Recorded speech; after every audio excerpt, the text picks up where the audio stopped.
제가 세 번째 주를 설교를 하면서 예화를 싹 다 뺐어요. 이번 주일날 오늘 오전 설교 때 예화를 싹 다 빼고 예화가 없었죠. 여러분들의 표정이 근데 여러분들 아주 수준이 높으신 거예요. 왜냐하면 예화를 없이 설교를 45분씩 듣는다는 건 쉬운 게 아니거든요.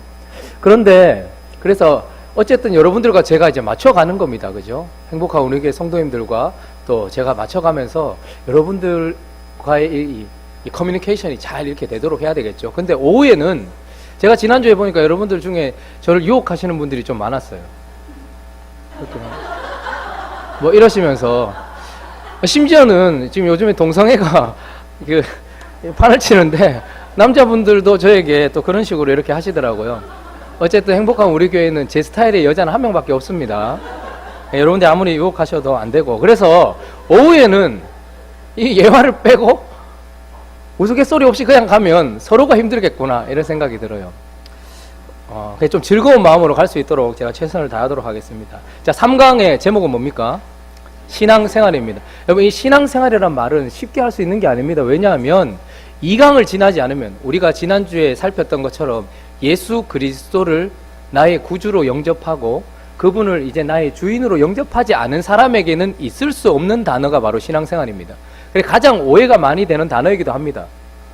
내가 지금 신앙생활을 하고 있다고 생각하지요. 그러나 그리스도가 내게 주인으로서 살아계시고 역사하지 않는 한 2018년 전에 십자가에서 돌아가신 예수 그리스도의 죽음을 나의 죽음으로 받아들이고 지금 이 시간에도 살아 역사하시는 주님을 나의 주인으로 모시지 않는 한 사실 신앙생활은 없는 것입니다. 그러나 이 신앙생활이라는 것이 그렇기 때문에 매우 중요하고 또 그렇기 때문에 우리가 잘 알아야 되는 것 중에 하나이고 이 신앙생활을 시작했다는 것 자체가 우리에게는 사실은 축복이며 또 특권이기도 합니다. 그래서 신앙생활을 함에 있어서 가장 중요한 것이 있습니다. 여러분, 교회를 나왔다고 해서 또 교회를 옮겼다고 해서 다 새로운 건 아닙니다. 새롭다라는 것은 신앙생활을 시작했다, 새롭다라는 것은 내 마음의 변화가 가장 중요한 것입니다. 그래서 신앙생활 할 때도 제일 중요한 것 중에 하나는 내가 나를 어떻게 생각하는가, 정체성의 확립, 이것이 참 중요한 것입니다. 신앙생활을 할 때 그리스도 안에서 내가 그냥 교회를 나오게 되었다 혹은 내가 다른 교회에 다니게 되었다, 이것이 우리의 신앙생활을 새롭게 하는 것이 아니라 내 마음의 변화가 사실은, 그리고 내 삶의 주인의 변화가 사실은 나를 새롭게 하는 것입니다. 그래서 하나님께서는 신앙생활하는 우리에게, 하나님과의 관계를 맺기 시작한 우리에게 가장 먼저 요구하시는 것이 무엇이냐면 어디든 그렇지만 정체성 확립입니다. 내가 누구인가에 대한 정체성을 제대로 가지는 것. 예를 들어 이전에는 내가 오른손을 가지고 살았어요. 오른손으로 무엇이든지 했던 사람입니다. 그런데 뭐 불의의 사고를 당했다든지 아니면 뭐 병이 있어서 이 팔을 잘라낼 수밖에 없는 상황에서 이제 나는 익숙하게 팔이 없는데도 불구하고 이렇게 나가려고 하겠지만 나는 이렇게 새로운 생활을 시작해야 되는 사람인 것과 마찬가지로 육신적인 삶이 너무나도 익숙했던 우리지만 그러나 십자가가 이랬던 우리를 잘라내었고 이제는 그리스도, 불편해요. 지금까지 살아왔던 대로 살면 편해요. 그런데 이 삶이 아니라 새로운 삶을 살게 하셨기 때문에 나의 정체성을 새롭게 가지는 게 참 중요합니다. 제가 군에 갈 때에 좀 1년 늦게 군대를 갔었습니다. 그런데 이제 모교에서 이제 가는데 저보다 후배들 2명이 같은 날 이 군대를 가게 된 거예요. 그래서 이제 모교에서 이제 봉고 2대가 이렇게 쫙 가서, 저는 사실 진짜 멀리 가고 싶었거든요. 근데 창원으로 갔어요. 훈련소가 창원에 있어요. 너무 가깝잖아요. 창원에 갔는데 이제 갔어요. 가서 있는데 대학생이었다가 갑자기 이제 영장이 날라왔고 그 다음에 그냥 이제 입대하게 되는 거예요. 끝까지 제일 늦게까지 남아 있었어요. 제일 늦게까지 남아 있다가 이제 다 들어오세요라고 하는 말을 듣고 딱 들어가니까 철창 문을 딱 닫는 소리가 들리더라고요. 탕 하고 이제 단절되는 거죠. 근데 마음이 철렁하고 내려앉았는데 그래도 제 옆에 이제 후배 둘이가 있잖아요. 그리고 교회 후배는 이 사회 후배보다 더 저희 모교에는 지금도 빠따가 있을 정도예요. 그러니까 예전에는 1년 선배가 진짜 무서운 거예요. 야, 이리 와. 뭐 이러면 기도해 하면 기도해야 되는 거예요. 철회해 하면 철회해야 되는 거예요. 뭐 그랬는데 이제 1년 후배들하고 같이 가니까 제가 또 약한 모습 보일 줄 없지 않습니까? 제가 또 이래봐도 남자인데 걱정하지 마라 하면서 막 이렇게 막 가는데 철컹 다치고 조금 이렇게 몇 걸음 걸어갔을까요? 저희가 어떻게 걸어갔겠습니까? 늘 하던 대로 익숙한 대로 영장을 받고 이제 군대로 입대하면서도 후주머니에 손 놓고 더덜더덜 이렇게 가고 있었어요. 근데 이제 그때 제가 있던 공간이 바뀌었다는 걸 깨달을 수 있도록 뒤에서 이제 군대 용어, 군대 언어, 방언이 터지기 시작. 뒤에서 갑자기 샥! 막 갑자기 소리를 막 크게 지르는 아자! 그런 거예요. 그래서 진짜 깜짝 놀랐어요. 그래서 앉았어요. 근데 앉았는데 진짜 아름다운 군대 방언이 시우자로 시작하는 것을 시작해서 계속해서 계속 막 그러더라고. 그러면서 너희는 인간이 아니다. 너희는 군인이다. 라고 얘기하면서 이제 연병장까지 이렇게 오리걸음으로 이렇게 갔단 말이에요. 근데 제일 서러운 게 뭐냐면 저는 지금은 아닙니다. 저는 제일 싫어하는 곡이 미역국. 그리고 또 하나는 콩나물국. 권사님 지금은 아닙니다. 근데 그때 가니까 아침 저녁으로 계속 미역국, 콩나물국, 미역국 계속 나오는 거예요. 그러다가 이렇게 마음도 허전하고 있는데 그게 막 밥도 깨작깨작 이렇게 먹었죠. 뭐 이렇게 먹고 있는데 이틀째였는가 이렇게 빨간 모자 이렇게 어디를 보는지도 모르겠는 이렇게 보는 사람이 또 저 밥 먹고 있는데 저한테 갑자기 또 우리도 하늘의 언어가 있는 것처럼 군대의 언어가 있잖아요. 또 막 뭐 하더라고요. 그러면서 제가 잊을 수 없는 말을 했습니다. 군인은 밥을 먹는 게 아니다. 쳐 넣는 것이다. 이렇게 이야기를 했어요. 그래서 제가 식사 공개가 없다는 거예요. 그러면서 밥을 군인답게 먹으라고 얘기하더라고요. 안 그래도 서러운데 근데 그때 진짜 울컥하더라고요. 밥 먹는데 그런 소리 들으니까 울컥하더라고요. 근데 그때부터 시작해서 제가 이제 어떤 사람인가를 알려주는 아주 친절한 행동들과 말들이 저로 하여금 제가 있는 그곳에서 합당한 삶을 살도록 했습니다. 군인은 입수보행하지 않습니다. 군인은 비가 와도 우산을 쓰지 않습니다. 군인은 건드리면 관등성명이 나와야 돼요. 건드리면 툭 치면 이게 아니라 병장 김영웅입니다. 이렇게 나와야 되는 거죠. 군인은 전화를 할 때 통신보안합니다. 여보세요? 이렇게 얘기하지 않아요. 통신보안 사무실대 병장 김영웅입니다. 이렇게 얘기하는 거죠. 그러니까 뭐든지 군인답게 해야 되는데 제가 영장을 받고 군복을 입고 군대에 들어가서 군인으로 살고 있어도 제 삶의 변화는 없는 거예요. 여전히 그때 그 모습으로 나온 거예요. 그런데 그때마다 어떻게 해요? 조교들이 발로도 차주시고 손으로 뺨도 싹 때려주시고 머리를 박으라고도 해주시고 밥 먹을 때 욕도 해주시고 막 그러면서 한 달이 채 넘어가기 전에 저의 몸에 오는 고통과 귀에 오는 이 어려움 때문에 제 모습이 변화되었고 2달, 3달쯤 되면서 6개월쯤 지나니까 제가 어떻게 될까요? 군인이 되어 있었습니다. 그럼 그리스도인이라는 것도 마찬가지입니다. 처음 예수를 믿고 우리가 하나님을 주인으로 모셨다. 이제 그러면 사람들이 생각을 해요. 아유, 착하게 살아야 된다. 그리스도인답게 살아야 된다고 생각하지만 그것은 쉬운 일이 아닙니다. 그래서 가장 먼저 해야 되는 것은 무엇일까요? 내 마음의 정체성입니다. 그래서 430년 동안 종노릇하고 있었던 이스라엘 백성들을 끄집어내신 하나님께서 가나안 땅에 들어가기 전에 가장 먼저 하신 것이 무엇이냐면 그 강력한 여리고성과 한 번도 싸워보지 않은 데이터가 없는 적 앞에서 지금 어떤 방법으로 여리고성을 무너뜨릴 것인지, 어떤 무기를 쓸 것인지, 그리고 어떤 전략을 세울 것인지에 대한 이야기를 전혀 하지 않으신 채 하나님께서 가장 먼저 시키신 것은 무엇이냐면 너희가 40년 동안 광야에 있었으므로 하지 못했던 그 일, 할례를 행하라. 이렇게 얘기합니다. 할례 아시죠? 여성분들 어떻게 아세요? 그 할례는 위험한 거예요. 무서운 거예요. 전투력 상실을 얘기하는 것입니다. 그런데 왜 하나님께서는 그 앞에 적이 있는 그 바로 앞에서 할례를 행하려고 하셨는가? 할례의 의미가 무엇입니까? 잘라낸다라는 것입니다. 지금까지 육신을 의지하던 나를 잘라내고 하나님께 접붙인다라는 것입니다. 그리고 내가 하나님께 접붙임 받은 대로 살지 않으면, 내가 하나님의 말씀대로 살지 않으면 나는 하나님께로부터 끊어냅니다라는 그런 의미를 담고 있는 것이 할례이고, 그것을 겉으로 드러내어서 내가 하나님의 백성입니다라는 것을 내 마음에 새기고 내 몸에 새기는 행위가 바로 할례입니다. 그래서요, 가나안 땅에 들어가서 신앙생활을 시작해야 되는 이스라엘 백성들에게 하나님께서는 실질적인 어떤 이야기를 하시기 전에 뭘 하신 거예요? 마음의 할례를 행하게 하시면서 정체성을 가져. 네가 누구냐? 너는 하나님의 백성이다. 430년 동안 바로의 종노릇하던, 바로가 말하면 쩔쩔매며 네가 지금까지 살아왔던 대로 살아가는 그런 자가 아니라 430년 동안 바로의 종이었던 네가 아니라 너는 하나님의 백성이다라는 정체성을 세우는 것입니다. 그래서 그 정체성을 먼저 세우게 하신 하나님께서 우리의 마음을 어디에 둬야 되는가를 말씀하시는 것이 골로새서 3장 1, 2절인데요. 한번 찾아볼까요? 골로새서 3장 1절, 2절.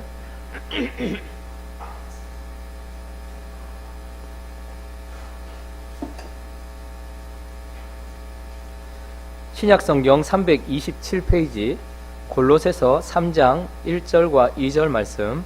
자, 한번 읽어보겠습니다. 시작. 그러므로 너희가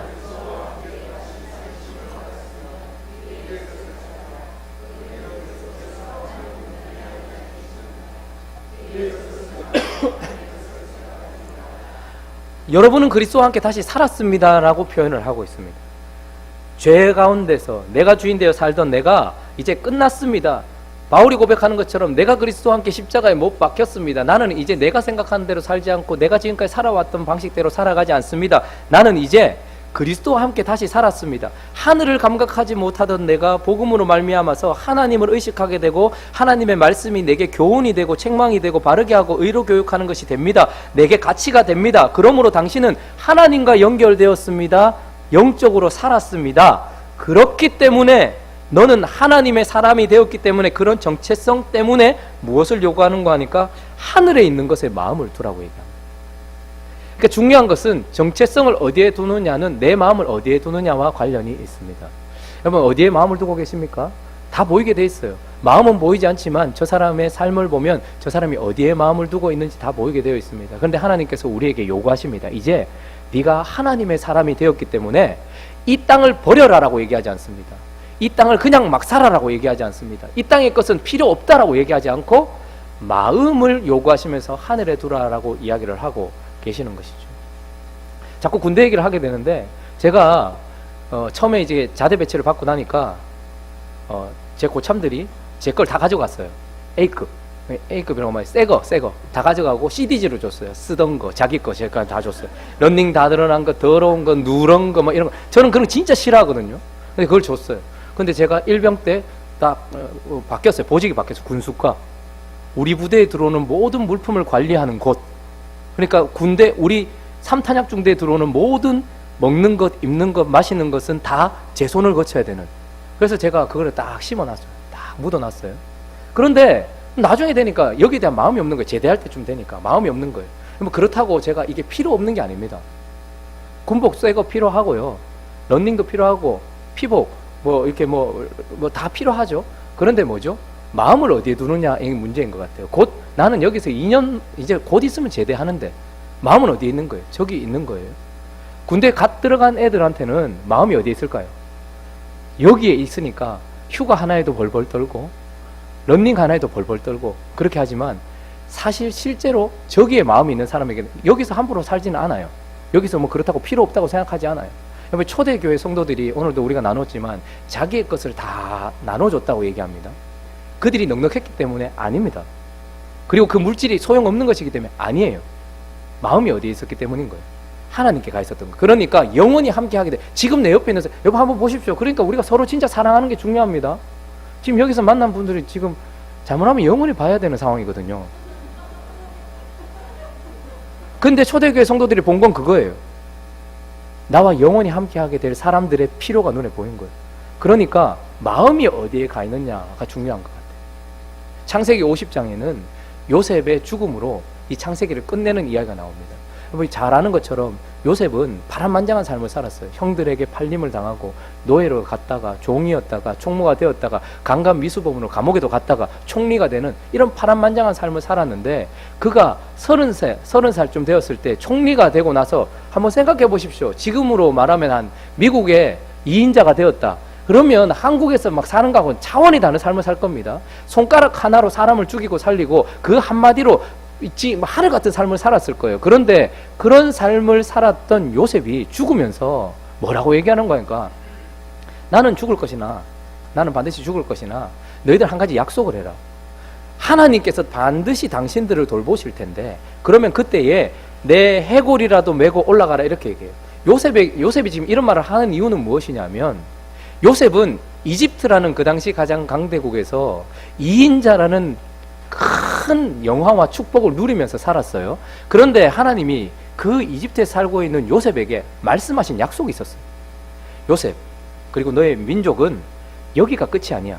여기가 종착역이 아니고 하나님이 약속하신 땅이 있다는 거예요. 네가 반드시 거기에 가게 될 텐데, 그러니까 거기를 바라보고 살라는 마음을 주셨어요.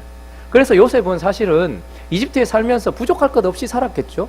또 어떤 사람은 이집트에 살면서 너무 힘들게 산 사람도 있을 거예요. 어쨌든 삶이 어쨌든 저쨌든 간에 요셉 같은 사람에게 있어서 이집트는 너무 좋은 곳이었습니다.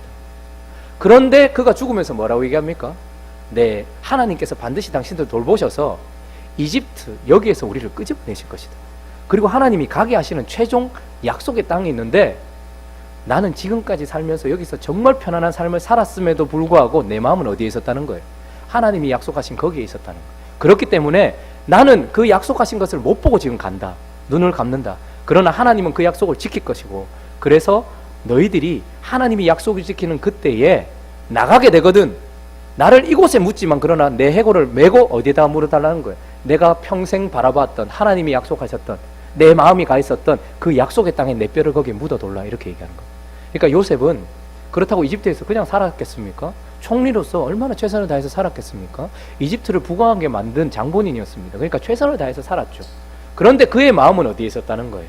하나님이 약속하신 땅에 있었다는 거예요. 우리도 마찬가지입니다. 당신들은 하나님의 사람이기 때문에 이 땅에서 그냥 사십시오. 이 땅의 것은 아무것도 아닙니다. 이렇게 얘기하지 않습니다. 이 땅의 것은 별 소용없는 것입니다. 이렇게 얘기하지 않고, 그렇기 때문에 이 땅에서 최선을 다하는 삶을 살지만 마음을 어디에 두라는 거예요? 저곳에 두라는 거예요. 그런 사람의 삶은 다른 것입니다.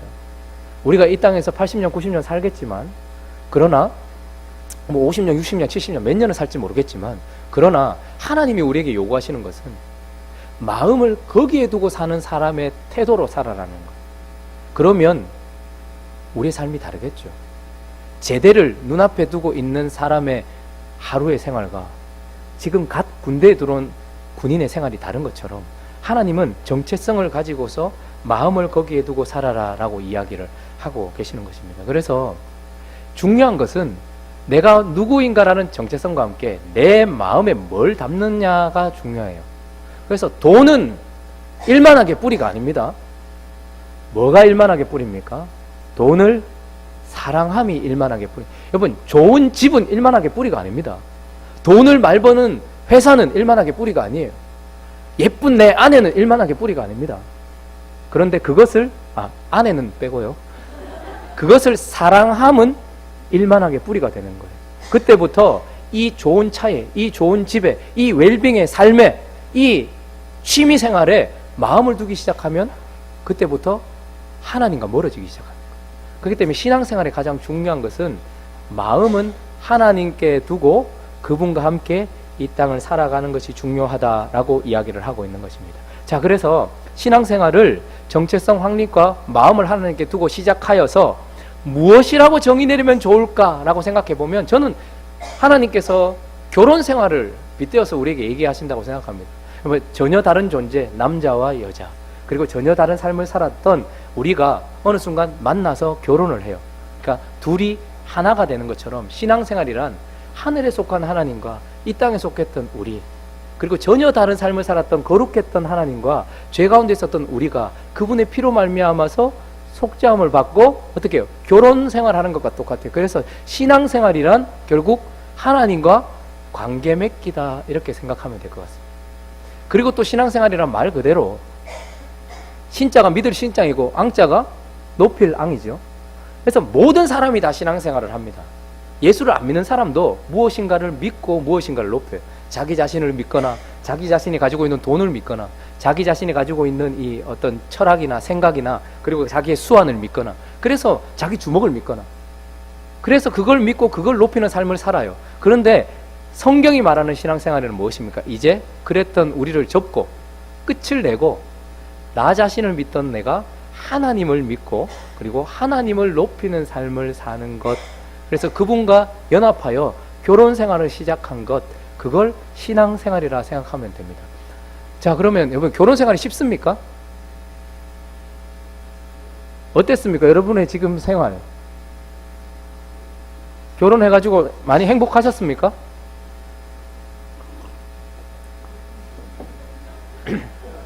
제가 질문을 잘못했습니다. 진짜 안 맞죠?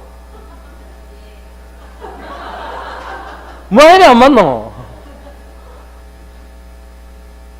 저 처음에 제 아내하고 싸웠던 게 수건 때문이었던 것 같아요. 제가 기억이 잘 안 나는데 제가 수건을 바닥에 놔서 그랬나? 아니면 뭐 수건을 정리 안 해서 그랬나? 지금은 아닌데 지금은 이제 뭐 저는 아무 상관이 없는데요. 그때 왜 그랬는지 모르겠는데 뭐 하나 이게 다른 거예요. 제가 살아왔던 삶이 있는데 그것과 다른 세팅이 돼 있잖아요. 그리고 계속 그게 연결된다 뭐 이러면 힘들잖아요. 하나서부터 열까지 뭔가를 그러니까 신앙생활이라는 것은 사랑받기 위해서 한다기보다는 사랑하기 위해서 한다라고 생각하면 될까요? 결혼생활이 그런 거잖아요. 내가 사랑받기 위해서 한다기보다는 내가 사랑하기 위해서 한다. 이래야지 마음이 편하고 속이 편하고 그런 거. 그래야지 사는 거예요. 저는 행복해요. 너무 행복해요. 처음부터 지금까지 행복해요. 너무 잘 맞았던 것 같은데 가끔씩 그랬던 것 같은데 근데 한번 생각해 보세요. 하나님 편에서 하나님하고 우리하고 너무 안 맞아요. 그런데 어떡할까요? 하나님이 인내하시고 참으시고 견디시고 사랑해 주시면서 계속 우리와 관계를 맺어가고 가시면서 사람을 짓는 것은 그러면 누에는 자기에게서 나오는 실로 집을 고치를 만들지만 사람은 인격적인 존재는 입에서 나오는 말로 인생을 짓습니다. 근데 하나님이 우리에게 자신의 입에서 나오는 창조적이고 생명력 있는 말씀으로 우리를 짓기 시작하시는 거예요. 그래서 하나님과 우리가 관계를 맺으면서 하나님이 계속해서 우리에게 어떻게 하십니까? 중요한 관계 맺기 중에 가장 중요한 것 두 가지를 든다면 하나는 그분이 우리에게 말씀하신다라는 거예요. 결혼 생활도 마찬가지죠. 제가 처음에 결혼하고 나서 제일 잘했다고 생각한 것 중에 하나는 TV를 사지 않았다라는 거예요. 남자분들 대부분 그럴걸요. 집에 가면 TV 틀어놓고 그 다음에 그냥 보지도 않아도 그냥 TV 틀어놓고 있고 그리고 우리나라 TV 시청 시간이 평균 8시간이 넘습니다. 8시간 20몇 분이래요. 한 사람이 하루에. 놀라지도 않네요. 나는 그거보다 더 본다. 지금 이런 것 같네요. 8시간을 TV를 틀어놓고 있는데 8시간 이상을 여기 좀 TV 하시는 분인데 이런 얘기하면 좀 그렇죠. 어쨌든 TV가 다 나쁜 건 아니겠지만 근데 제가 처음 결혼하고 나서 저도 이렇게 생각 없이 이렇게 TV를 틀어놓으면 2시간 3시간씩 이렇게 가잖아요. 그래서 그냥 TV를 없애고 나니까 좋은 건 뭐냐면 할 일이 없다라는 것이었고 그래서 더 대화를 하기 시작했다. 서로를 바라보기 시작했다라는 거. 서로를 바라보면서 이야기를 하기 시작했다라는 것이었던 것 같아요. 제가 7년을 연애하고 결혼했는데 결혼을 하고 이야기해보니까 제가 아는 것이 별로 없다라는 것을 깨닫게 됐어요. 그러니까 점점점 교제를 통해서 서로를 알아가는 것이죠. 하나님과의 관계를 맺을 때에도 필요한 두 가지가 있다면 먼저는 그분이 우리에게 자신을 열어서 보여주시는 하나님의 말씀인 것입니다. 말씀이 그래서 중요한 거예요. 그래서 로마서 10장 17절 한번 보십시오.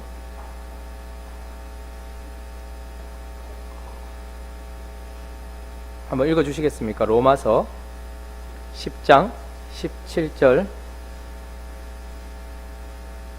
자, 시작.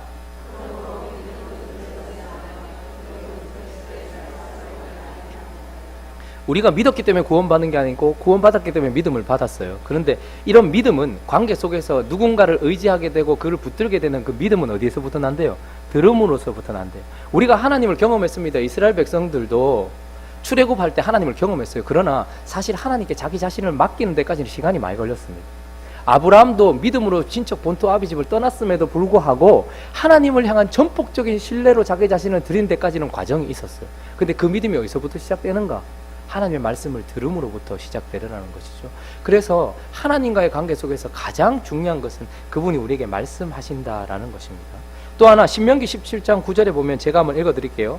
평생에 자기 옆에 두고 읽어 그의 하나님 여호와 경외하기를 배우며 이 율법의 모든 말과 이 규례를 지켜 행할 것입니다. 여러분 하나님의 말씀을 들어서 믿음을 가지게 되는 것도 중요하고 믿음이 자라는 것도 중요하지만 평생에 그분의 말씀을 들으면서 배우고 경외하고 또 그 규례를 지켜 행하는 말씀을 옆에 두고 있는 것 끊임없이 내 삶에 영향을 미치게 하는 것 이거 참 중요하거든요. 어떤 사람이 어떤 사람인가는 어떤 말을 듣는가 되게 중요해요. 미국말 계속 듣는 사람은 미국 사람이에요. 그러면 미국말 하게 되어 있습니다. 한국말 계속 듣는 사람이 나중에는 한국말 하거든요. 그러다가 한국 사람 되게 돼 있어요. 하나님의 말씀을 계속 듣는 사람이 결국은 입에서 뭐가 나올까요? 하나님의 말씀이 나오게 되고 그 말씀이 나를 움직이는 거예요. 그러니까 내 옆에 어떤 말씀을 두고 있는가 이건 참 중요한 것입니다. 또 하나 제가 시편 119편 11절을 한번 읽어드릴게요. 내가 주께 범죄하지 아니하려 하여 주의 말씀을 내 마음에 두었느니. 하나님의 말씀을 이제 마음에 두고 살아가는 것. 마음이 우리를 움직입니다. 근데 그 마음은 밭과 같아서 뭔가가 심겨지고 뭔가가 거기에 저장이 되고 뭔가가 보관이 돼요. 그런데 어떤 것을 마음에 두고 있느냐가 그 사람, 그 위인이라는 겁니다. 그래서 하나님의 말씀이 우리에게 그렇게 중요한 것이죠.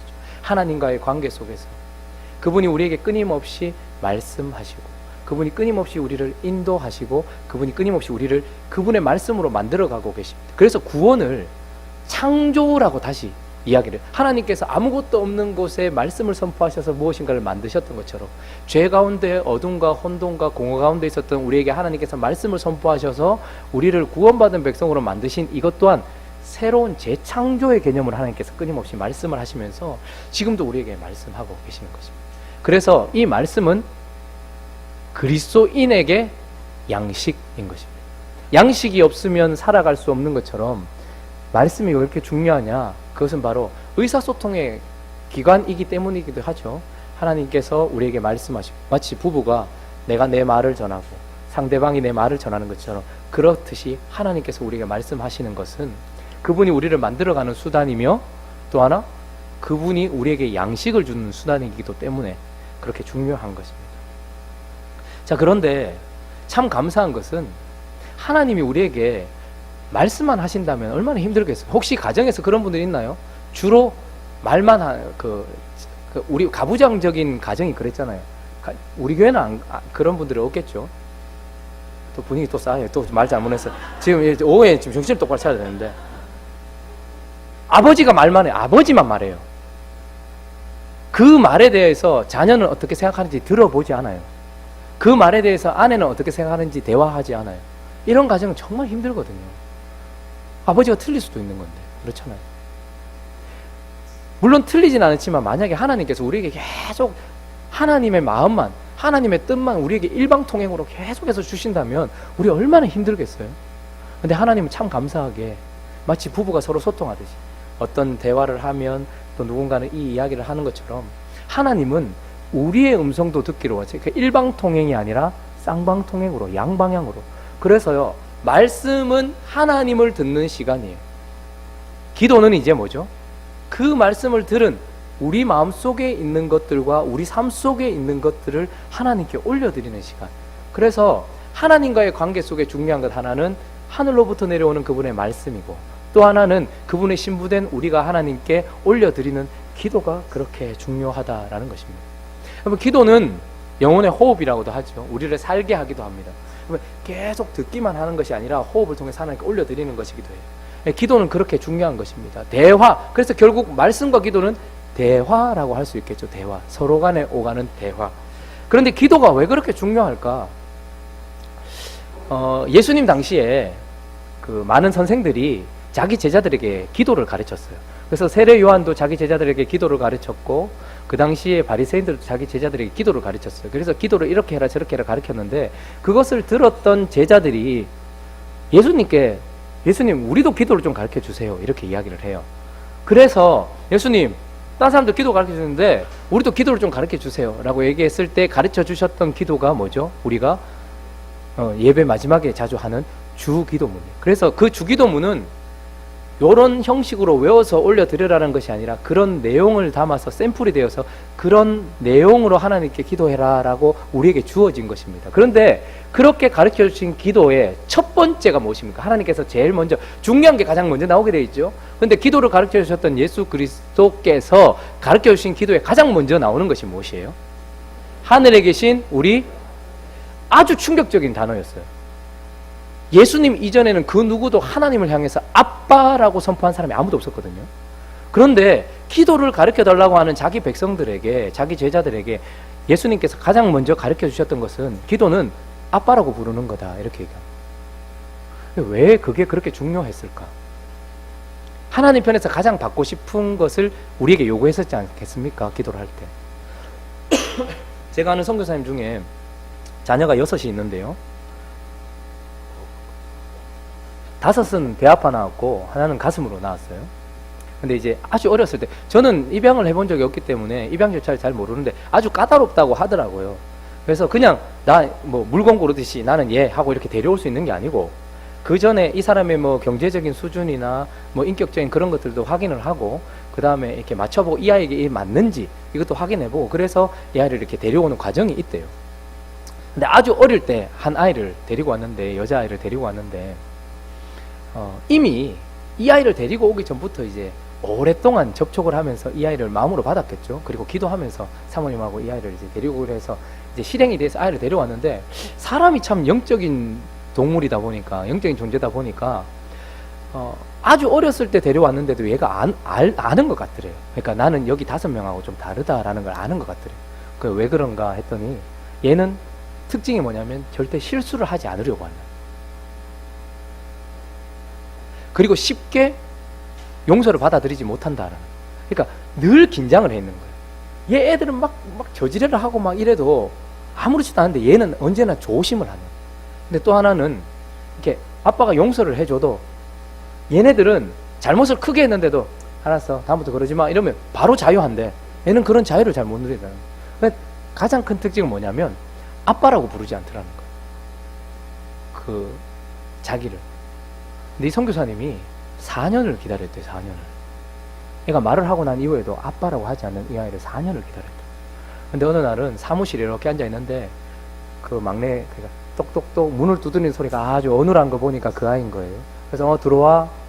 사무실에 들어왔는데 문이 열림과 함께 햇살이 비치는 그곳으로 그 아이가 이렇게 들어오더래요. 4년이 지난 어느 날. 들어와서 쭈뼛쭈뼛 서서 이렇게 있다가 한참 이렇게 있다가 그래 왜? 하니까 아빠를 쳐다보지도 못하고 이렇게 아빠 이렇게 한 거예요.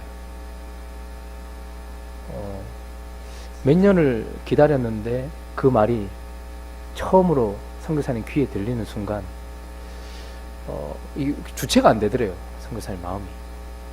근데 얘가 뭐라 하는 거니까, 아빠 신발끈이 끊어졌는데 신발끈 좀 사주시면 안 돼요? 이렇게 이제 얘기하더래요.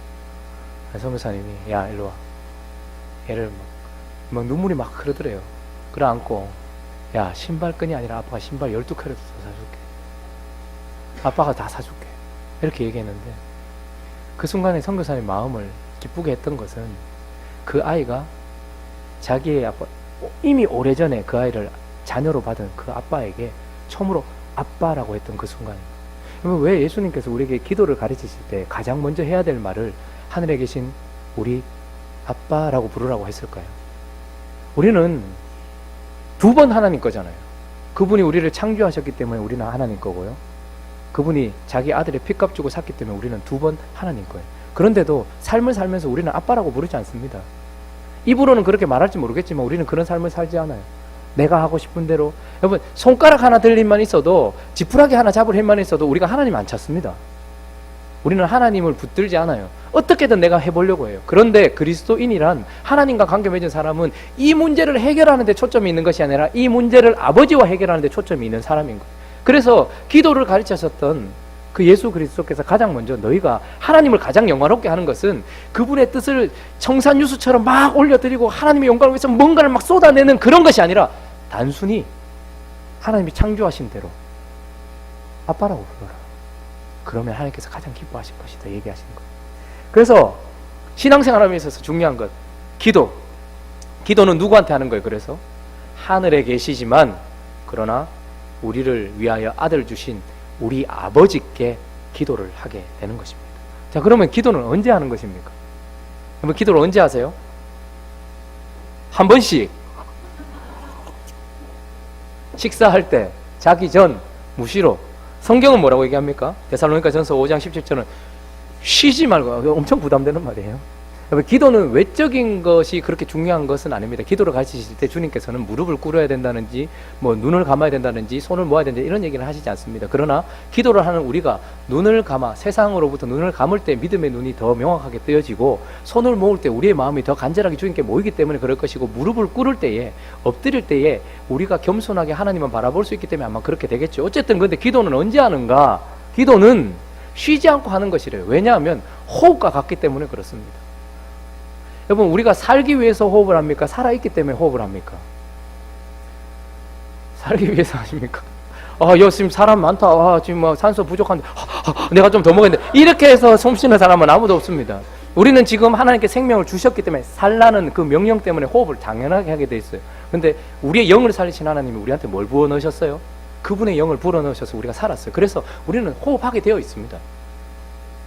그런데 그분이 이제 뭐라고? 의식적으로 모든 일을 하나님의 힘을 의지해서 해라라고 말씀하시기 때문에 쉬지 말고 기도하라는 거예요. 우리는 어떤 일을 만날지도 모르고 어떻게 되어질지도 모르지만 이 일을 할 때, 그래서 기도는요, 새벽에 기도해놓고 그 다음 기도 안 하는 게 아니에요. 준비가 아닙니다. 기도는 언제나 현재형이어야 합니다. 지금 만나는 순간에 기도하게 되고, 지금 호흡이 현재인 것처럼 언제나 그렇게, 그래서 쉬지 말고 기도하라라고 얘기하는 거예요. 하나님과의 관계에서 그렇게 중요한 것은 이미 이제 열려진 하나님 앞에, 이미 우리를 향해서 열어놓은 이 앞에 이제 그분을 계속해서 모셔다 드리며 그분을 내 마음속에 계속해서 모셔드리는 이것이 그렇게 중요한 것이에요. 그래서 기도는 쉬지 말고 하라고 얘기합니다. 근데 어떻게 기도하라고 얘기하는가? 기도는 어떻게 해야 될까요?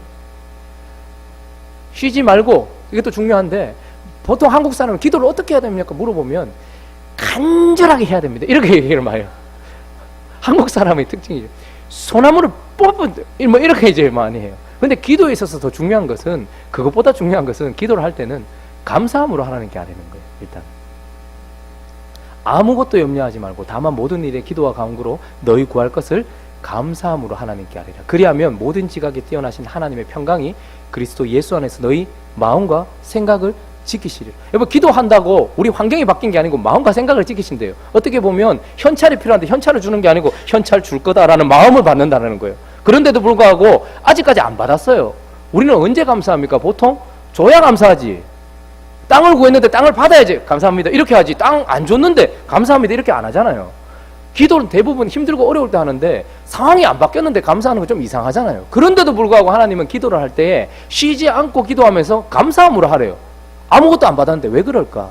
그건 바로 하나님은 모든 기도에 응답하시기 때문에 그렇습니다. 하나님은 100% 기도에 응답하시기 때문에 기도를 할 때는 감사함으로 하래요. 그런데 신앙생활 하시는 분들에게 하나님은 모든 기도에 응답하십니까? 이렇게 물어보면 대부분은 노라고 대답합니다. 아니요, 이렇게 대답합니다. 여기도 하나님께 삐지신 분들 많죠.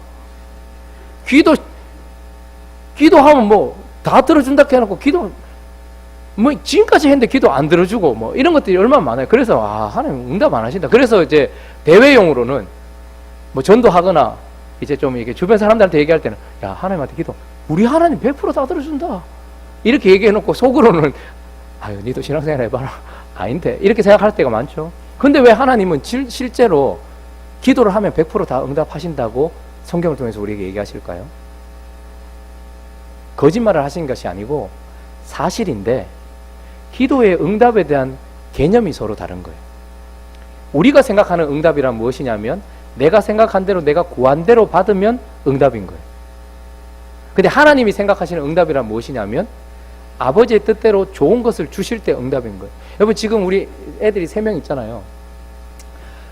첫째는 정확한 단어와 때를 구상해서 저에게 뭔가를 요구를 합니다.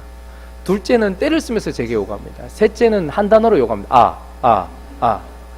수많은 요구들을 제가 듣고 있어요. 보고 있어요. 그러면 제 그 세 아이들의 그 강구에 제가 100% 응답할까요? 한 70%만 응답할까요? 아니요. 저는 100% 다 응답합니다. 그런데 그 응답이 서로 달라요. 주아가 요즘 저한테 구하는 것은 대부분 제가 해줘도 되는 거예요. 그래서 저는 어떻게 할까요? 응답이라는 것은 구한 대로 줘도 될 때 저는 아저씨가 아니에요. 삼촌이 아니에요. 그렇기 때문에 힘들고 어려워도 얘가 돌라는 대로 줄 수 없어요. 그런데 얘가 바른 것을 구할 때면 어떻게 할까요? 저는 100% 오케이 그렇게 해. 오늘 저녁에 오레오 먹어. 지금 제가 그렇게 응답해놨단 말입니다. 그런데 윤하나 예하가 구하는 것은 대부분 제가 들어주면 안 되는 것들이에요. 뜨거운 국물이 있는데 손을 대겠다고 하는 순간 제가 오케이 하는 순간 그건 아버지가 아닌 것이에요. 그래서 저는 어떻게 응답할까요? 너 안 돼 라고 응답을 합니다. 대부분 우리가 신앙이 어리고 하나님의 말씀을 잘 모르면 처음에 시작했을 때 완전 예하처럼 처음에 시작했을 때는 여러분 기도 응답 너무 잘 오죠. 구한 대로 막 다 와. 막 돈 하면 돈이 오고 막 뭐 하면 좀 막 와요. 막 마음의 평안 이러면 막 갑자기 막 평안하고 막 이랬단 말이에요. 근데 좀 시간이 지나면 하나님이 그렇게 우리를 대하시지 않습니다. 왜냐하면 목적은 우리에게 주는 것이 아니고 우리를 만드는 게 목적이거든요. 그러니까 그때 어떻게 지금 유나는 저에게 수없는 거절의 응답을 받습니다. 가위 안 돼, 유나. 넌 안 돼. 오빠가 하는 걸 그대로 따라하려고 해요. 그러면 저는 안 돼, 유나 안 돼. 이렇게 얘기합니다. 얘도 이제 좀 자꾸 자아가 살아가지고 뭘 자꾸 하려고 하면 얘 안 돼. 안 된다고 라고 저는 100% 응답을 합니다. 근데 또 어떤 응답은 노가 아니에요. 보류입니다. 보류. 지금은 아니야. 조금 이따 줄게. 유나야, 지금 내 아직까지 초등학교 들어가면 이라고 이야기할 때가 있어요. 그리고 어떨 때는 뭡니까? 구한 것보다 더 좋은 것으로 응답해 줄 때. 애들은 이걸 구했는데 저는 더 좋은 걸 구해요. 근데 그 좋은 걸 받아도 우리가 좋은 걸, 좋다는 걸 모르는 게, 실력이 너무 없다는 게 문제죠. 우리 유나는 초록색을 좋아합니다. 저희 아버지 어머니가 오시면은 초록색이 아니라 황금색을 주세요. 5만 원짜리 돈을 주신단 말입니다. 그럼 그걸 받아야 됩니다. 근데 얘는 갑자기 울상을 지으면서 초록색이 좋은데 이렇게 얘기하면 초록색을 5개로 주지 않고 황금색도 1장을 주고 초록색도 1장을 준단 말입니다. 엄청난 손해를 받아요. 우리가 삶이 그럴 때가 참 많아요. 하나님께서 우리에게 더 좋은 것을 주시는데 우리는 이거 말고 다른 거 이렇게 얘기할 때도 있어요. 근데 하나님은 오히려 더 엎어서 그냥 더 좋은 것을 주실 때가 많아요. 자, 그래서 응답이라는 것은 내가 구하지 않았는데도 더 좋은 것을 주시는 것도 응답이요. 내가 받으면 안 되는 것에 대해서 노라고 하시는 것도 응답이요. 그리고 내가 지금이 아니라 후에 받게 된다는 것도 응답이요. 그리고 또 내가 구한 대로 받는 것도 응답인 것입니다. 그러니 하나님은 100% 응답하신다라는 것이고, 그렇기 때문에 우리는 기도할 때 뭐 하고요? 감사함으로 하나님께 아뢰라라고 얘기해요. 자, 기도의 내용은 무엇이어야 되겠습니까, 그러면? 여러분 참 신기하죠? 제 아들, 딸에게서 나오는 말은 저를 넘어서지 않습니다. 물론 나중에 이제 사회에 나가면 친구들을 만나게 될 것이고 직장을 만나게 되면 이제 이 아이들이 더 넓어지겠지만 이 아이들의 언어를 만드는 것은 부모입니다. 철저하게. 그래서 이 아이들은 부모 입에서 나온 말을 담고 듣고 나중에는 어떻게 해요?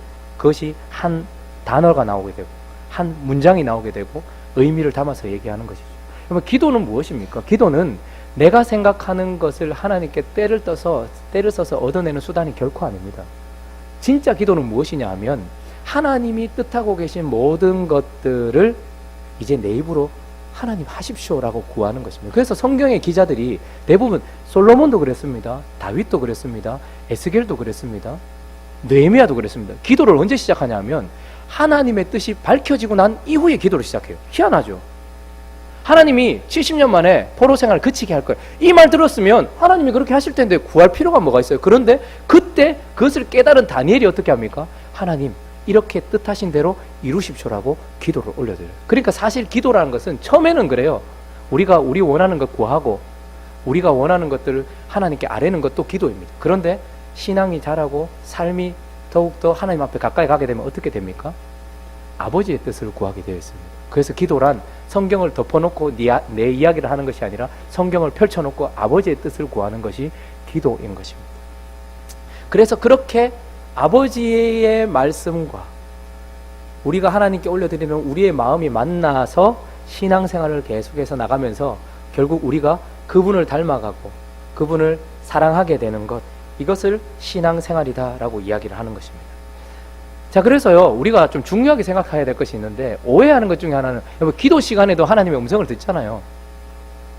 뭐 직통으로 들으시는 분도 있더만요. 그런데 사실 하나님의 음성을 듣는 시간은 말씀을 통해서 그게 제일 정확합니다. 그러니까 하나님의 음성을 듣고 싶으시거든 하나님께 기도하고 말씀을 펴놓고, 그리고 하나님 말씀을 읽거나 아니면 설교를 듣거나 아니면 하나님께서 주신 공동체의 사람들과 이야기를 나눌 때 그 수단을 통해서 하나님께서 말씀을 많이 하세요.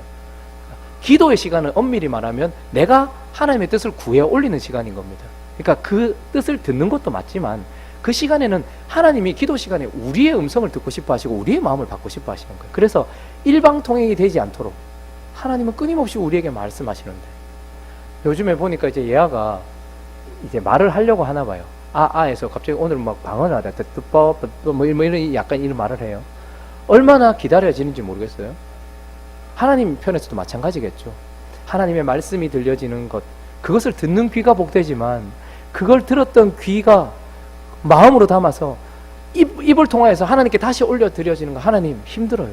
하나님 이 땅에서 이래요 저래요 라고 하는 그 기도가 얼마나 소중한지, 그러면서 하나님과의 관계를 맺어가는 것, 이것이 신앙생활입니다. 자, 그런데 이렇게 관계를 맺고 끝나는 것이 아니라 우리는 어떻게 보면 영원히 하나님과 이런 관계를 맺어가야 되겠죠.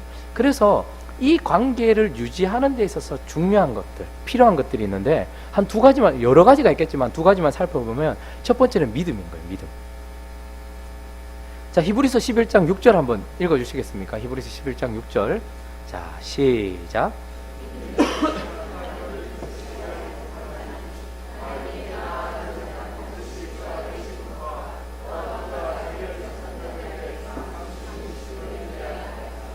예, 하나님과 우리가 관계를 맺는 데 있어서 믿음이 왜 그렇게 중요할까? 여러분, 하나님은 즉흥적으로 뭔가를 하시는 분이 아닙니다. 그냥 갑자기 누가 간절히 기도했다든지 너무 사랑스러운 자녀가 이걸 구했다고 해서 갑자기 하나님이 이렇게 계획하셨는데 확 바꾸시는 분이 아니란 말입니다. 하나님은 창세전에 자신의 뜻을 가지고 계셨고 그분의 주권에 따라서 이 계획대로 이루시는 분이시고, 그래서 역사란 그렇게 하나님이 해가시는 일들이 우리 눈앞에 펼쳐지는 거잖아요. 그러니까 그 모든 것들은 사실 하나님의 마음속에 있었고 계획 속에 있었던 거예요. 여기 최상수 집사님 보니까 자녀를 낳으실 때 보니까 날짜가 1일, 21일 뭐 어떻게 놓으셨어요? 네. 3명의 딸을 놓는데 날짜를 1일 날 놓으셨고 그 다음에 11일 날 둘째를 놓으셨고 그 다음에 21일 날 또 셋째를 놓으셨고, 여러분 이거는 우리가 계획한다고 되는 게 아니에요. 창세전에 하나님께서 이렇게 계획해 놓으신 거예요. 자, 그런 일들이 있어요. 자, 그러면 이제 우리 인생 가운데 뭔가를 펼쳐내실 때에 하나님께서 자신이 계획하신 대로 그걸 하실 것 아닙니까? 근데 문제는 뭐냐면 하나님은 시간과 공간에 제한을 받지 않으셔서 모든 것을 다 보고 계시지만 우리는 시간과 공간에 매여 있기 때문에 1초 뒤에 무슨 일이 일어날지 몰라요.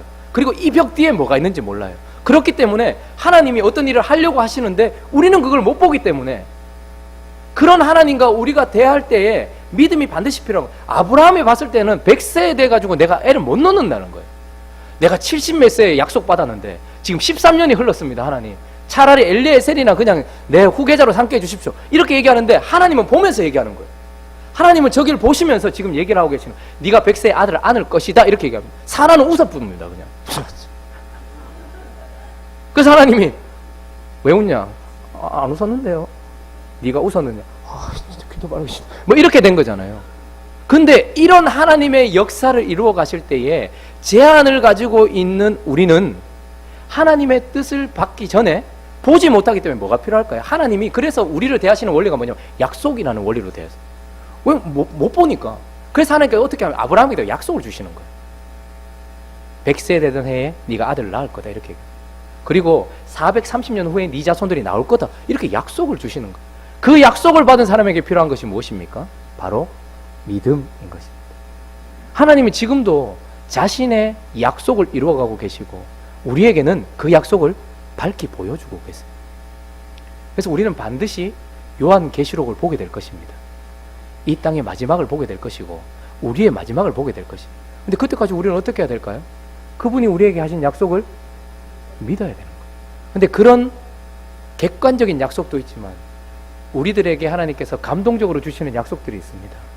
삶을 살아가다 보면 하나님께 기도하다가 하나님이 네가 이렇게 할 거야. 하나님께서 저한테 한 가지 말씀하셨던 것이 있어요. 그게 뭐냐면 제가 제 아내도 얘기했는데 너는 편안하게 평범하게 살지는 않을 거야. 이런 마음을 좀 주셨었어요. 신앙생활 한 10년 전쯤에 초반에. 근데 그게 너무 명확하게 제 마음에 남아 있었거든요. 그런가? 근데 그 약속을 이루어 가시는 것 같아요. 저는 너무 지금 기쁜 마음으로 얘기를 하고 있는 겁니다. 왜 평범하게 사는 게 좋은 겁니까? 어차피 한 번 사는 거 주님 앞에 힘껏 살다 가면 얼마나 좋습니까? 그죠? 근데 그런 개인적으로 주는 약속들도 우리에게 사실은 믿음이 필요합니다. 어떤 자녀를 위해서 기도하는데 돌아올 것이라는 그런 약속들. 그러니까 하나님은 그것을 보고 우리에게 이야기를 하세요. 근데 문제는 뭐냐면 우리는 그걸 보지 못한다는 것이 문제고, 그렇기 때문에 우리에게 믿음을 요구하시는 거예요. 주아하고 처음에 목욕탕을 갔는데요. 주아가 남탕을 보더니, 그때 수성 하와이라는 곳에 갔는데 남탕을 보더니 얘가 와 아빠 바다예요 이렇게 얘기하니까 너무 부끄러운 거예요. 주아야 바다 아니야, 바다는 진짜 넓어. 그러니까 주아가 이것보다 훨씬 넓어요 막 그러는 거예요. 훨씬 넓지, 2배요. 설명이 안 되잖아요. 그래서 제가 제 마음에 주아에게 진짜 바다를 한번 보여줘야 되겠다 싶었어요. 근데 그때 사역을 하다가 이렇게 어르신들 모시고 어디 놀러 가야 될 때가 있었는데 제가 답사를, 독일 마을이라는 곳으로 답사를 가게 돼요. 그래서 제가 그때 주아를 데리고 갔어요. 옆에다 태우고 갔어요. 근데 애가 조만하니까 본고에 탔는데 밖에 안 보이니까 얼마나 답답하겠어요. 귀찮고 너무 힘든 거예요. 자기는 막 들떠서는데 아빠가 바다를 보여주겠다고. 그래 갔는데 계속 차에서 아무것도 안 보이고 계속 가니까 애가 힘들어 하더라고요. 그러다가 독일 마을 앞에 왔는데 언덕을 딱 넘어갔는데 앞에 바다가 보이는 거예요. 그래서 제가 주아야 다 왔어 바다야 이렇게 얘기하니까 애가 안 보이니까 에이 무슨 바다, 내려봐. 근데 제가 창문을 딱 여는 순간 저는 또 뭘부터 느꼈을까요? 바다 냄새가 나는 거. 저는 보고 느끼면서 얘기하는데 주아가 내렸는데 펜스가 쫙 쳐져 있는 거예요 바다 앞에. 그러니까 얘는 못 보는 거예요. 그걸 또 바다 앞에서 계속해서 아빠 바다가 어디 있어요 막 지겨워 죽겠어요 막 그런 거예요. 손을 잡고 제가 이제 어떻게 했을까요? 걷는 거죠. 펜스가 끝날 때까지. 그러면서 얘 손을 잡고 제가 걸어갑니다. 그리고 그 끝나는 지점 10초 전에 제가 이렇게 자 앞으로 10초 후 10 9 8 7 6 5 4초가 돼도 얘는 안 믿어요. 못 보니까 3 2 1 하고 딱 펜스가 끝나는 지점에서 탁 손을 내밀어서 보니까 얘가 바다를 보더니 이러더라고요. 여러분 우리 인생 가운데 하나님이 펼쳐놓으신 약속은 감히 우리가 상상도 하지 못할 거예요. 근데 그거 가는 내내 바로 앞에 1초 전에서도 우리는 어디에 바다가 어디 있어요 라고 얘기할지 몰라요. 하나님과 걸어가는 내내 어쩌면 우리는 그렇게 하나님을 대할지 모릅니다. 그러나 하나님이 어떻게 하십니까? 그래도 우리 손을 안 놓고 걸어가세요. 그리고 어떻게 하십니까? 보여주시는 거예요. 그리고 뭘 요구하십니까? 믿음을 요구하시는 거예요. 믿음. 하나님과의 관계에서 가장 중요한 것 중에 하나는 바로 믿음입니다. 그리고 또 하나는 믿음을 가진 자에게 요구되어지는 것인데 그게 바로 인내이죠. 저 앞에 나와 있는데 히브리서 10장 36절 한번 읽어주시겠습니까? 자 시작.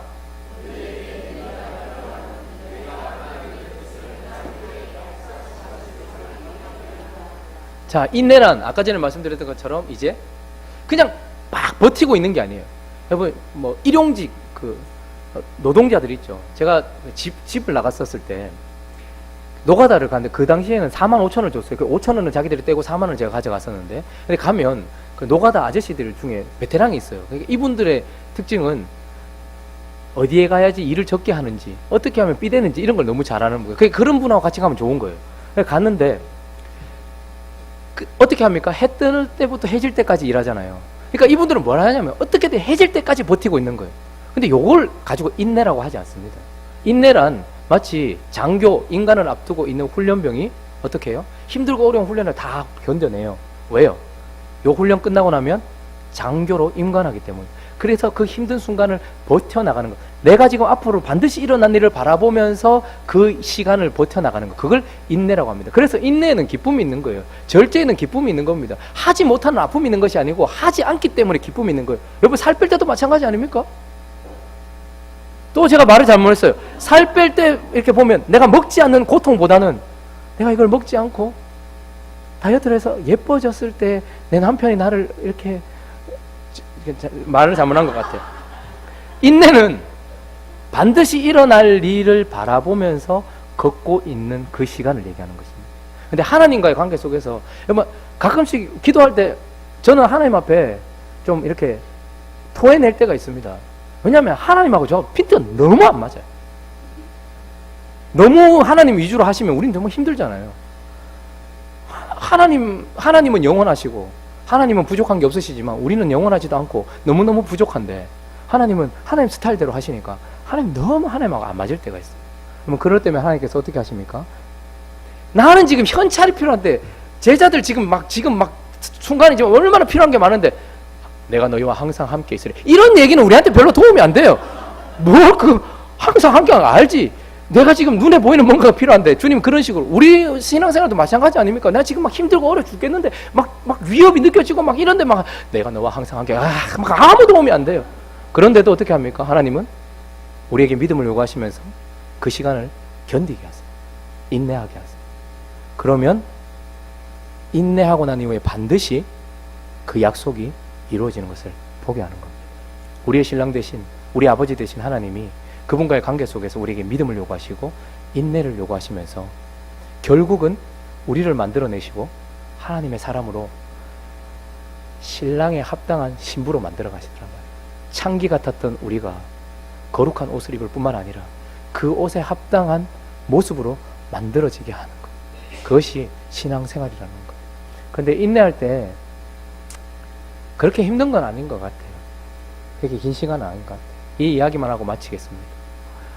목욕탕 얘기가 나왔으니 제가 어렸을 때 목욕탕을 가면 저는 좀 뜨거운 지옥 체질이 아닌가 봐요. 덥거나 뜨거운 데 가는 걸 제가 싫어해요. 근데 어머니하고 목욕탕 가면 너무 힘들어요. 3시간씩 막 목욕탕을 가는데 짐도 엄청 많이 싸가요. 막 우유 뭐 이런 것도 갖고 가면 막 바르시고 막 오이 뭐 이런 것도 바르시고 그리고 너무 힘든 거예요. 막 3시간씩 있으니까 그러다가 이렇게 그 여탕 바닥에 저를 눕히세요. 예수님도 아닌데 저를 이렇게 눕혀가지고 온몸이 벌개질 때까지 때를 다 벗기세요. 그러고 나서 앞에 끝나면 또 뒤에 또 앞뒤 뒤뒤로 너무 힘든 거예요. 근데 좀 시간이 지나고 나서 이제 어머니가 저에게 이제 니는 아빠하고 목욕탕 너무 좋은 거예요. 출여탕. 와, 아버지하고 가면 너무 좋은 거예요. 아버지는 대강 씻겨주시거든요. 갔다가 담그고 바로 나와요. 너무 좋은 거예요. 그리고 또 어머니하고 목욕탕 가면 제가 이렇게 옆에 이렇게 보면 안 사줘. 뭐 있잖아요. 그 뭐 바나나 우유 뭐 이런 거 있으면 제가 이렇게 간절하게 이렇게 쳐다보거든요. 그 어머니는 갑자기 그 바구니 안에서 요구르트 꼽아가지고 막 주고 막 이러거든요. 근데 아버지하고 가면 이렇게 하면 아버지가 뭐 사줘요. 그러나서 목욕탕 앞에 있던 그때 당시 50원 하던 한 판에 50원 하던 오락도 시켜주시고. 그럼 목욕탕 가는 게 너무 즐거웠어요. 아버지하고. 근데 딱 한 가지 힘든 게 있었어요. 아버지가 때를 밀기 전에 이제 뜨거운 거기 들어가는데 저한테 형우가 100세 하려라 이렇게 얘기해요.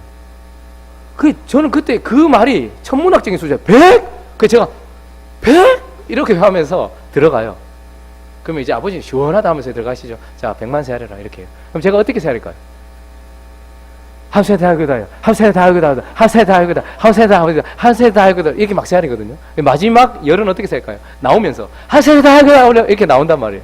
근데 지금 생각해 보면 그 100이라는 시간을 제대로 세하려도 1분 40초잖아요. 정말 짧은 시간이에요. 근데 그 순간 어린 저에게 있어서는 100이라는 시간이 제가 참아야 되는 시간이 너무 길게 느껴졌는데, 근데 지금 와서 보면 1분 40초는 아무것도 아닌 거예요. 제가 어렸었던 것 뿐이죠. 제가 약했었던 것 뿐이죠. 시간이 지나서 이제 제가 그때 저 같은 제 아들을 데리고 목욕탕 갑니다. 그러면 얘도 저하고 똑같이 이렇게 봐요. 뭐 감주스를 좋아해 또. 그래 먹어. 요즘에 나오면 또 뭐 오뎅도 팔고 막 하잖아요. 먹고 좋아해요. 근데 제가 또 똑같이 얘기합니다. 좋아요. 자, 때밀기 전에 100살. 근데 한 번도 가르쳐 준 적이 없는데, 예? 100? 저하고 똑같은 모습으로. 얘는 또 어떻게 살까, 100을? 저는 한 번도 말해준 적이 없어요. 근데 그 안에서 한 살 다 하고, 한 살 다. 마지막 열은 나오면서 한 살 다 하고. 진짜 신기하더라고요. 근데 한번 생각해 보세요. 나중에 저 아이가 커서 시간이 지나고 저처럼 이렇게 장성하고 나면 그때 제가 요구했던 그 시간이 1분 40초밖에 안 됐다는 걸 그때 또 깨닫게 되겠죠. 하나님께서 신앙생활은 쉬운 게 아닙니다. 믿음이란 건 보이지 않는 것들을 바라보면서 걸어가는 거잖아요. 쉽습니까? 어렵습니다. 그리고 그것을 끝까지 기다리라고 인내하라고 하는 그 말은 쉬운 일이 아닙니다. 그런데도 그 인내에는 열매가 있어요. 그리고 시간이 지나보면 알게 됩니다. 하나님이 우리에게 요구하셨던 그 인내의 시간은 내가 연약하고 부족해서 그렇지 내가 감당할 수 없는 시간은 아니었다는 것도 알게 될 겁니다. 우리가 행복한 우리 교회로 원래 하나님과 관계 맺었지만 이제 행복한 우리 교회로 하나님과 관계 맺어 신앙생활을 하고 있습니다. 그분의 말씀에 귀를 기울이고 우리의 마음을 올려드리는 기도를 통하여서 하나님과 깊은 관계를 맺는 행복한 우리 교회가 되기를 예수 그리스도님을 축원합니다. 뿐만 아니라 우리에게 요구되어지는 믿음과 인내로서 그분을 닮아가는 우리 행복한 우리 교회가 되기를 예수 그리스도